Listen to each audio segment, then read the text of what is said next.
ल झ्याप्प फालिदिइसकेँ। यो हिउँ फालिदिइसकेँ मेरो छिमेकीको यहाँ घरको अनि यतातिर म कहिल्यै आएको छैन। कस्तो रहेछ यसो हेर्नु पर्यो हाम्रो छिमेकी। ओहो यहाँ चाहिँ यिनीहरूले चाहिँ चरालाई चारो राखिदिएको रहेछ। चरालाई चारो राखिदिएको रहेछ।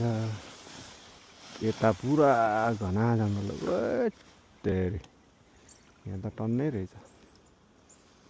चराहरू टन्नै रहेछ, मुसाहरू अनि सबै चारो खाँदो रहेछ। चारैपट्टि जङ्गल रहेछ। यस्तो राम्रो ठाउँ रहेछ। यो घरकोले चाहिँ कुखुरा पालेछ टन्नै।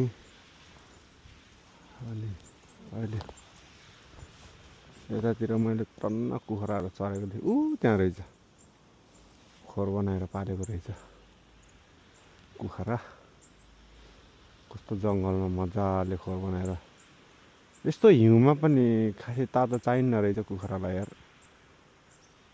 त्यहाँ खोर बनाएर पालेको रहेछ। यतातिर चारो हाल्दैछ। हावा चलेछ। मौसमले नि च्यालेन्ज गरे जस्तो छ आज चाहिँ। पुरा बिहानै हिउँ परेर यस्तो हालत छ। चराहरूको आवाज आनन्द छ। हेर्नु त हिउँ झरेको माथितिर चराहरू कराइरहेछ। कता कता यो ठुलो रुखमा चिप चिप कराइरहेछ। त देखिँदैन। सबै पात झरिसकेको छ। यसको अलिकति झर्नु बाँकी रहेछ। सल्लाहको चाहिँ जिन्दगीमा झर्दैन। झर्दो रहेछ फेरि पलाउँदै गर्ने झर्दै गर्दो रहेछ। ल छिमेकीको पनि मैले फालिदिइसकेँ। हाम्रो फालिसकेँ। अनि अब यता पनि झ्यामझुम फालिदिएँ मैले आज चाहिँ। सधैँ बुढोले फाल्थ्यो, आज चाहिँ मैले पनि फालिदिएको।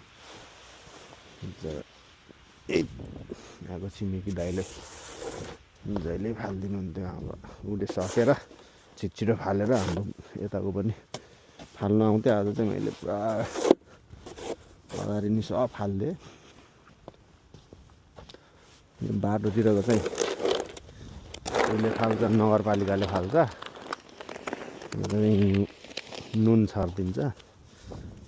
हामीले चाहिँ फाल्नु पर्दैन यतातिर।